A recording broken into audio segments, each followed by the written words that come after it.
전에 여러분들에게 한번 말씀드렸는데 이사할 때 가장 힘든 게 뭐죠? 짐 싸는 거? 네, 아니죠. 이사할 때 가장 힘든 게 뭐냐면 무엇을 버릴지, 무엇을 가져갈지 이거 정하는 게 굉장히 어려워요. 예, 버려야 되는데 버리지를 못해. 그런데 이 살림이요, 우리 집안에 곳곳에 이렇게 처박혀 있는 살림이 의외로 굉장히 많습니다. 평상시는 잘 몰라요. 정리가 돼 있으니까. 그런데 이사하려고 다 끄집어내면 정말 그 양이 엄청나죠. 옷장에 옷들 보면 아마 대부분 3분의 1은 안 입을 거요. 저도 가만히 제가 겨울 옷을 이렇게 보니까 거의 절반은 안 입었어요. 또 신발을 짱은 어때요? 신도 꼭 신는 것만 신죠? 사놓고 잘 안 신는 신발이 있습니다. 그런데 못 버려요. 그뿐만이 아니라 우리 책장에 책을 보면 벌써 시간이 많이 지난 것들이 있죠. 잘 안 버려져요. 또 우리 서랍장에 속옷 있죠, 속옷. 예, 그 중에는 구멍이 난 거 있어요. 저도 있어요. 그런데 안 버려져. 그냥 다 싸놓고 있어요. 그래서 이사 갈 때는 항상 뭘 버릴 것인지, 무엇을 가져갈 것인지 이것에 대한 고민을 많이 합니다. 예수님은 누가복음 12장 15절에 우리에게 이런 말씀을 주세요. 삼가 모든 탐심을 물리치라. 사람의 생명이 그 소유에 넉넉한데 있지 아니하니라. 이 사람의 생명이 얼마나 많이 소유했느냐 거기에 있지 않다는 거예요. 그래서 너희가 탐심을 물리치라. 뭔가 자꾸 가지려고 하는 그것을 너희가 좀 내려놔라. 그런데 여러분 탐심을 물리칠 자신이 있으세요? 없어요. 없습니다. 우리 안에 무엇인가 더 갖고 싶은 이 욕망을 우리 스스로 제어할 수 있느냐, 절제할 수 있느냐, 굉장히 어렵습니다. 그러면 우리가 할 수 있는 일은 무엇이냐면, 우리가 새로운, 더 집안에 물건들이 많이 쌓이지 않게 물건을 많이 사지 않으면 되겠죠. 마찬가지로 우리가 나에게 있는 것을 버리지 못한다면 새로운 것들을 더 소유하려고 하지 않으면 됩니다. 아, 우리가 언젠지는 모르겠지만 우리 인생의 순간이 분명히 다가와요. 예. 어제 우리 안학 집사님 신방을 갑자기 요청을 해서 급히 갔는데 생각보다 되게 건강해지셨어요. 여러분 더 불안한 거 아시죠? 예. 갑자기 막 나빠지다가 갑자기 좋아지면 예.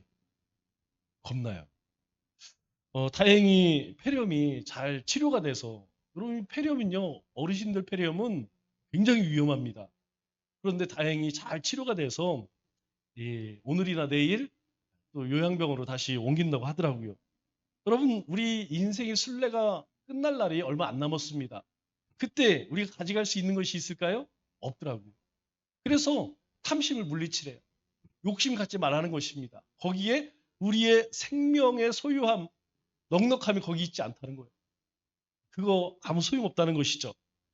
우리가 교회에 와서 변화되는 것처럼 중요한 일은 없습니다. 우리의 삶이 바뀌고 그리고 예수를 믿는 것이 하나의 습관처럼 되어버린다면 그것은 정말 불쌍한 그리스도인이 되는 것이죠. 말씀으로 변화되고 그리스도의 인격과 성품의 집을 짓는 사람이 어떤 위기가 찾아왔을 때에 또는 절망적인 상황 가운데에서 희망을 갖고 소망을 갖고 믿음으로 일어서게 되죠. 오늘 본문 말씀은 예수님의 산상설교가 끝난 다음에 이 마태 사도가 느낀 두 가지 내용입니다. 먼저 28절 말씀을 보면, 물이 더 조금만 올려주세요. 28절 말씀을 보면 이렇게 말씀하죠. 예수께서 이 말씀을 마치심에 무리들이 그의 가르침에 놀라니 라고 이야기합니다. 예수님께서 이 산상순의 여러 가지 말씀들을 전하시죠. 그런데 그 가르침의 첫 번째, 이 마태 사도가 평가하는 것이 무엇이냐면 다 놀랐다는 거예요. 이것은 단순히 놀람이 아니라 굉장한 충격을 받았다 그런 말이죠. 그러니까 예수님 말씀을 듣고 사람들이 충격받았다는 거예요. 우리가 예수님의 말씀에는 충격이 있습니다. 그리고 우리의 신앙은 그 충격으로부터 시작되죠. 우리 찬양 인도자가 우리 말기참의 이야기를 했는데, 여러분 요즘 우리가 함께 아침에 묵상하는 말씀이 민수기 말씀이죠? 민수기 말씀을 보면 이제 민수기 말씀을 보면 뭐 맨 사람 숫자 뭐 이런 것만 나와요. 그런데 어제 말씀 가운데서 제가 굉장히 놀란 말씀이 있습니다. 우리 7장 31절 말씀을 보면 이제 어제 말씀이 어마무시했죠? 각 12지파 지휘관들이 드린 예물이 전부 나옵니다. 그래서 건너뛰었어요. 10절, 11절 읽고 84절, 89절 이렇게 읽었어요. 너무 양이 많아서 그거 읽다가 시간 다 가겠더라고요. 그런데 그 마지막 절 제가 보니까 어떤 말씀이 있냐면 이제 하나님께서 명령하신 대로 각 지파 지휘관들이 성막을 완성하고 하나님 앞에 봉헌 예물을 드리는 내용이 나와요. 제가 다 드렸습니다. 12지파가 다 드렸어요. 그래서 이제 하나님 앞에 보고하려고 딱 갔는데 하나님께서 모세의 말을 듣지 않습니다. 그리고 모세가 보고하려고 하는데 하나님이 모세에게 먼저 말씀을 하세요. 무슨 의미일까요? 하나님 먼저 아신다는 거예요. 하나님이 모세가 와서 보고하려고 하는 내용을 하나님이 다 아신다는 거예요. 모세가 말하기 전에 이미 하나님이 다 하셨다는 거예요. 저는 그 말씀이 은혜가 되더라고요. 그 말씀이 충격이 되더라고요. 왠지 아시죠? 여러분, 하나님이 먼저 아신다는 거예요. 하나님이 우리의 마음을 아신다는 거예요. 우리의 삶을 아신다는 겁니다. 우리의 아픔을 안다는 거예요. 우리가 무엇 때문에 갈급하는지, 우리가 무엇을 소망하는지, 우리 저 마음 깊은 곳에 아무도 이야기하지 못하는 그 고민들, 그 괴로움들, 그 아픔을 우리 주님은 아신다는 거예요. 모세가 이제 12지파 어마어마한 양이죠. 그 봉헌물들이 굉장히 많습니다. 하나님 앞에 다 드렸어요. 얼마나 신났습니까? 의의 등등해서 하나님 앞에 딱 보고하려고 하는데 하나님 먼저 얘기. 하나님은요 항상 그래요. 하나님은 우리가 하나님 앞에 내어놓기 전에 먼저 우리의 마음을 아시고 우리에게 은혜를 베풀어 주신다는 거예요. 그 말씀을 보니까 굉장히 은혜가 돼요. 충격이 됩니다. 그래, 하나님이 아시지. 하나님이 나를 알고 우리 남청주 교회를 알고 그리고 우리 성도들 형편과 사정을 다 아시지. 하나님께서 그 각각의 삶 가운데 하나님께서 은혜를 부어주시겠지. 하나님이 인도해 주시겠지. 이런 하나님의 음성이 들려지더라고요. 충격이 없으면 변화될까요? 안 됩니다. 여러분, 저기 미평에서 저쪽으로 나가다 보면 딸기밭으로 나가다 보면 끝에 뭐가 있냐면 수타 짜장면집이 있어요. 가보신 분이 이 수타 면 맛있기는 한데 그거 만들다 손목 다 나갑니다. 그런데요, 이 수타면은 도마에 치면 칠수록 맛있더라고요. 그러니까 이 요리사가 이 면을 내기 위해서 계속 두드려요. 그러면 이 면 맛이 더 좋아진다는 거예요. 하나님의 말씀도 마찬가지라는 것입니다.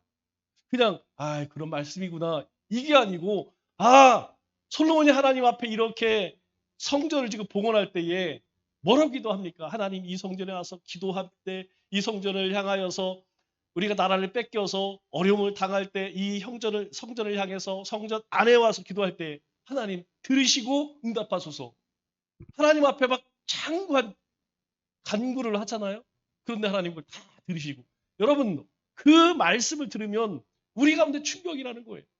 우리가 어느 곳에든지 하나님을 향해 고개 들고 우리가 부르짖을 때 하나님은 응답하신다는 거예요. 이런 충격이 우리를 변화시킨다는 것입니다. 그러나 하나님의 말씀을 들어도 하나님의 말씀을 읽어도 우리 가운데에 충격이 없으면 변화될까요? 안 됩니다. 깨지지 않습니다. 부서지지 않아요. 하나님의 말씀이 우리 가운데 딱 들어왔을 때 내가 꼭 쥐고 있었던 내 의지가 있죠? 내가 붙들고 있던 내 자신, 내 안에 내 자신이 있어요. 그게 깨져야 돼요. 내 가치가 깨져야 돼요. 내가 정말 중요한, 내가 이거만큼 놓지 못하겠다 했던 그것이 하나님의 말씀이 딱 들어와서 충격으로 그것이 깨져야 됩니다. 그럴 때 변화됩니다. 되어져 가는 것이라는 것이죠. 이 충격은 주님 오시는 날까지 계속돼야 됩니다. 우리가 예수님을 만날 때에 여러분 정말 충격 아니었어요? 저는 그렇습니다. 어려서부터 다녔지만 예수님을 제가 만났을 때에 예수님이 정말 구주라는 것, 예수님이 내 삶의 생명, 주님이 내 인생의 주인이라는 것을 제가 인격적으로 깨달았을 때에 여러분 세상이 달라 보이더라고요. 여러분 이것이 우리의 삶에 계속 반복되어져야 된다는 거예요. 우리가 하나님의 말씀을 들을 때에도 묵상할 때에도 그렇게 하나님께서 나에게 주시는 그 음성을 들을 수 있어야 한다는 것이죠. 이 산상설교가 말씀하는 것이 뭐예요? 예수님께서 이제까지 산상설교에 하신 말씀은 세 가지로 정리하면 간단합니다. 그리스도의 성품 무엇이냐? 참 성품, 그리스도인의 참 성품 무엇이냐? 8가지로 이야기하죠. 가난한 심령입니다. 우리는 가난한 심령 가져야 돼요. 세상에 그 더러운 것으로 가득 차서는 안 된다는 것이죠. 우리는 죄에 대해서 철저히 애통해야 한다는 거예요. 우리는 하나님 말씀에 순종하여 온유한 자 되어야 한다는 거예요. 우리는 의에 목마른 자 되어야 한다는 것입니다. 우리는 주님처럼 긍휼한 마음을 가져야 된다는 거예요. 이런 성품 가져야 된다는 것이 왜 그렇습니까? 바로 진정한 그리스도인은 이 성품으로 거듭나기 때문이에요. 우리가 거듭나면 우리의 삶 속에서 자연스럽게 나오는 성품이기 때문이라는 것이죠. 또 예수님께서 우리에게 뭐라고 얘기해요? 너희가 바로 세상의 빛이라는 거예요. 너희가 세상의 소금이라는 것입니다. 예수님이 세상의 소망인 것처럼 이 세상에 바로 하나님께서 보내신 우리가 세상의 소망이라는 거예요. 온 인류의 소망은 주님이십니다. 그러면 지금 이 시대를 살아가는 모든 사람들의 소망은 바로 우리가 될 수 있다는 거예요. 여러분 빛은 언제 빛을 발합니까? 어두운 곳에서요. 낮에는 여러분들이 아무리 차 등불을 켜고 이 프레시를 비춰도요. 태양이 있기 때문에 빛이 안 납니다. 그러나 캄캄한 밤에는요. 조그만 불빛도 환하게 보이는 거예요. 소금은요. 썩어가는 곳에 부패를 방지하고 맛을 내는 곳입니다. 우리가 그런 존재라는 거예요. 그리고 세 번째로 말씀하는 것이 무엇입니까? 바로 너희 그리스도인의 도덕적인 삶, 너희가 구원받았기 때문에 어떤 삶을 살아야 되느냐 6가지를 이야기하죠. 그리스도인은 사람 죽이면 안 됩니다. 인격적 살인을 포함해서 사람 죽이는 행위를 해서 안 돼요. 살인하지 말라는 겁니다. 또 간음하지 말라, 또 이유 없이 아내를 버리지 말라, 헛된 맹세하지 말라, 악한 자를 대적하지 말라, 원수를 사랑하라. 우리가 구원받은 하나님의 백성이기 때문에 세상 사람들은 아무렇지도 않게 행하는 그 윤리 도덕을 너희만큼은 철저히 지켜라. 이것이 하나님 나라를 살아가는 하나님의 권세 아래 살아가는 그리스도의 삶이라고 이야기하는 거예요. 그래서 말씀을 마치시면 6장 48절에 뭐라고 이야기합니까? 이렇게 말씀하죠. 집을 짓 때 깊이 파고 주추를 반석에 놓은 사람과 같으니 이후에 주님이 하시는 말씀 같은 내용이 다시 시작해서 우리 인격이 변화되어지고 그리고 우리가 세상의 빛과 소금이 되어지고 우리가 윤리 도덕적으로 세상 사람들보다 더 거룩해지면 바로 그것이 주추를 반석에 놓는 사람과 같다 이렇게 이야기해요. 그것이 그리스도의 기초이다라는 거예요. 그리스도의 삶의 가장 기초가 무엇이냐? 바로 그것이라는 것입니다. 그래서 우리가 이 산상수훈의 말씀을 잘 묵상할 수 있어야 돼요. 왜? 그것이 우리 믿음, 우리 신앙의 기초이기 때문이에요. 두 번째로 오늘 말씀에서 발견하는 것이 이 사도 마태가 말씀하고 있는 것이 무엇이냐면 29절에 이렇게 이야기하죠. 이는 그 가르치는 것이 권위 있는 자 같고 그런데 서기관들과 같지 아니함일러라. 서기관들이 가르치는 것과 예수님이 가르치는 것은 완전히 다르다라고 하면서 예수님이 가르치는 것에 대해서 권위가 있다 이렇게 이야기합니다. 이 말의 의미가 무엇입니까? 예수님은 하늘과 땅의 권세를 가지신 분이에요. 예수님은 권위 그 자체라는 것입니다. 예수님은 하나님의 권세를 가지고 계신 분이에요. 그래서 로마서 13장 1절에 이렇게 말씀하죠. 각 사람은 위에 있는 권세자들에게 복종하라. 이렇게 이야기해요. 그래서 우리는 가정에서 부모를 공경하는 겁니다. 우리가 직장에 가면 내 위에 있는 상급자들에게 그래서 순종하는 거예요. 하나님께서 뭐라고 말씀하세요? 각 사람은 위에 있는 권세자에게 복종하라. 권세는 어디서 난다고요?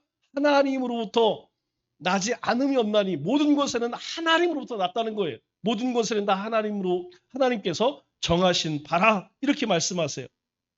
그래서 하나님이 우리에게 주신 권세가 있습니다. 바로 부모의 권세죠.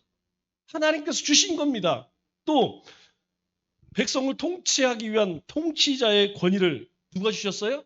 하나님이 주셨어요. 또 학생들을 가르치는 선생님의 권위를 누가 줬어요? 예, 하나님이 주셨답니다. 그리고 우리의 영적 생활을 지도하는 영적 지도자의 권세를 누가 주었어요? 하나님이 주셨다는 것입니다. 그러한 권세를, 그러한 권위를 인정해야 한다는 것이죠. 그런데 우리는 어떤 시대를 살아갑니까? 오늘 이 시대를 보면 권위가 다 무너져버린 그런 세상에서 우리가 살고 있어요. 왜 그럴까요? 첫 번째는 하나님으로부터 부여받은 권위를 잘 인정하지 않으려고 합니다. 이것은 모든 권위는 하나님이 주셨대요. 그런데 그 권위를 인정하지 않아. 어떻게 될까요? 네, 질서가 깨집니다. 질서가 깨지는 거예요. 뿐만 아니라 이 권세를 부여받은 사람들이 그 권위를 잘못 사용하고 있어요. 우리가 지금 이렇게 혼란한 시대를 살아가는 이유가 무엇입니까? 벌써 넉 달 동안 이렇게 어려운 시간을 보내는 이유가 뭐예요? 하나님이 주신 권세를 잘 사용하지 못하면 많은 사람들이 고통받게 되는 것이에요. 그래서 나라가, 사회가, 가정이 무너지는 이 비극의 시초가 되는 것이에요. 왜? 하나님이 주신 그 권위를 인정하지 않기 때문이죠. 그렇기 때문에 우리는 꼭 기억해야 합니다. 권위는 무시해도 망해요. 권위를 세워도 망합니다. 왜냐하면 이 권위는 내가 만드는 것이 아니에요. 내가 인위적으로 만들어내는 것이 아닙니다. 내가 권위를 인위적으로 만들게 되면 10중 8구는 권위주의가 되는 거예요. 권위주의. 이 권위라고 하는 것은 주어지는 거예요. 부모라고 하는 권위가 주어지는 것입니다. 선생이라는 통치자라고 하는 지도자라고 하는 권위가 주어지는 것이에요. 우리가 하나님 말씀에 충격을 받고 변화를 받으면 여러분 우리 인격과 영성이 바뀌게 됩니다. 우리의 인격과 영성이 바뀌면 여러분 우리 안에 무엇이 자연적으로 주어지느냐? 바로 예수 그리스도의 권세가 주어진다는 거예요. 서기관들과 전혀 다른 그 가르치는 것이 권위가 있었더라. 달라요. 같은 말이지만 다릅니다. 그 미치는 파장이 영향력이 다르다는 거예요. 그러면 우리에게 이러한 권위가 있는가라는 것입니다. 나에게는 그럼 어떤 권위가 있느냐? 혹 나는 권위를 무시하고 있지는 않은가? 혹 나는 그 주어진 권위를 잘못 사용하고 있지 않은가? 그 권위가 하나님으로부터 주어진 것인가? 아니면 내가 세우려고 하는 것인가? 아니면 나는 섬기는 권위를 가지고 있는가? 아니면 지배하려고 하는 권위를 가지고 있는가? 우리는 이것을 잘 돌아볼 수 있어야 한다는 것이죠. 권위주의는 배격돼야 합니다. 그러나 참된 권위는 우리가 존중할 수 있어야 돼요. 참된 권위 앞에 따라야 합니다. 그것이 하나님의 말씀입니다. 하나님께서 그렇게 하라는 거예요. 모든 각 사람은 위에 있는 권세자들에게 복종하라. 여러분 직장에서 윗사람 들여받으면 어떻게 될까요? 어떻게 돼? 본인만 피곤하지. 본인만 피곤해요. 물론 불의에 대해서 잘못된 거에 대해서는 이야기해야겠지만 여러분 위아래 알아보지 못하는 사람 같이 일 못합니다. 여러분 신앙생활도 똑같은 거예요. 사회생활도 똑같습니다. 자신의 맡은 일들과 여러분 윗사람들 잘 섬겨보세요. 그게 다 누구에게 옵니까? 자기에게 와요. 저는 우리 학생들에게 항상 그 얘기를 합니다. 네가 말하고 네가 행하는 모든 것은 누군가 너를 지켜보고 있다, 이 얘기를 항상 해요. 우리 아이들에게 합니다. 왜냐? 내가 어느 곳은 정직하게 성실하게 살았잖아요. 그러면요, 누군가 그것을 계속 지켜보다 그런 자리가 났어요. 정말 정직하고 성실하고 열심히 하는 그런 사람이 필요한 자리가 생겼을 때 누가 생각날까요? 그 사람이 생각나는 거예요. 아, 그때 걔가 그렇게 열심히 했지. 걔 참 정직하고 성실했지. 그래서 그 사람을 그 자리에 세워주는 겁니다. 우리 인생은 다 그렇게 연결돼 있어요. 내가 어떤 모습으로 사느냐, 내가 그렇게 권위를 인정하게 살게 되면 내 권위를 다른 사람들이 나를 인정해 주게 된다는 것이죠. 그런데 내가 다른 사람의 권위는 다 무시하면서 자기 권위를 인정받게 될까요? 안 된다는 겁니다. 지극히 어리석은 일이라는 거예요. 특별히 오늘 본 말씀을 보니까 뭐라고 말씀하세요? 가르치는 권위가 있다, 이렇게 이야기합니다. 여러분, 이 가르치는 권위를 사모하세요. 왜 가르치는 것이 배우는 것보다 훨씬 더 많이 배우느냐? 가르쳐 보시면 압니다. 여러분, 우리 아이들을 가르쳐 보면 아시죠? 우리 자녀들 키우면 알잖아요. 여러분, 내가 배울 때에는 이게 도대체 뭔가? 여러분, 피동적이기 때문에 하나 가르쳐주면 하나밖에 몰라. 그런데 누군가를 가르치기 위해서는요, 내가 그 10배, 20배를 연구해야 됩니다. 그렇게 안 하고는 가르칠 수가 없어요.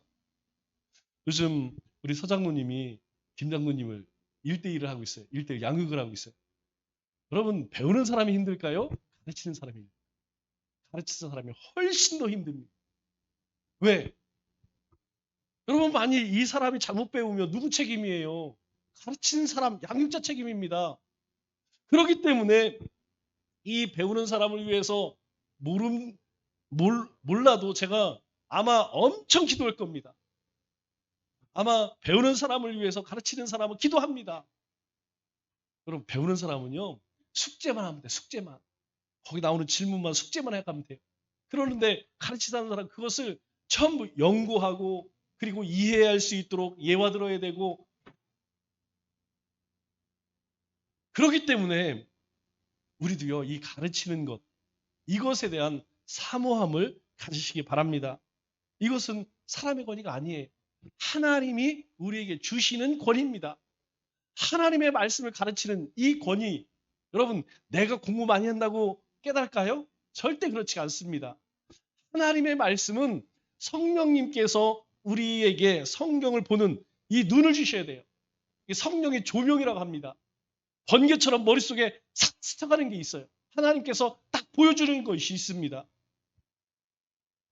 그렇기 때문에 가르치면 내가 더 많이 배우게 된다는 거예요. 내가 더 깊게 배운다는 겁니다. 그래서 여러분들에게 1대1을 하고 1대1 양육자가 되라고 말씀하는 거예요. 그래서 신앙이 연약한 자, 또 새로운 자들, 우리가 가르치고 우리가 양육하면 여러분, 그러한 사람들은 절대 방황하지 않습니다. 웬만하면 그렇게 양육되어진 성도는 웬만하면 잘 넘어지지 않아요. 예수님은 어떤 권위를 가지셨습니까? 하나님의 아들의 권위를 가지셨어요. 뿐만 아니라 하나님의 권위를 가지셨어요. 그래서 그 주님은 그 권위로 뭐라고 말씀하세요? 이제 내가 다시 심판자로 오겠다라고 이야기합니다. 예수님께서 오심으로 인하여서 예수를 믿는 믿음으로 구원을 받습니다. 하나님의 자녀가 되는 권세를 주십니다. 그것으로 끝이 아니에요. 예수님이 가신 또 하나의 권세는 무엇이냐면 심판자의 권위이시에요. 그리고 주님께서는 내가 다시 오시는 날 산자와 죽은 자를 다 심판하리라, 이렇게 말씀하세요. 말씀을 맺겠습니다. 우리에게는 말씀에 충격이 있어야 합니다. 그래야만 세상의 충격에서 살아남을 수 있습니다. 또한 우리에게는 세상을 구원하기 위해 진정한 영적 권위가 필요합니다. 올 한 해 우리 모두에게 진정한 하늘의 권세, 하나님이 주시는 말씀의 권세로 충만하여서 그 권세를 가지고 세상에 선한 영향력을 발휘하는 우리 믿음의 권속들 다 되시기를 주님의 이름으로 축원합니다.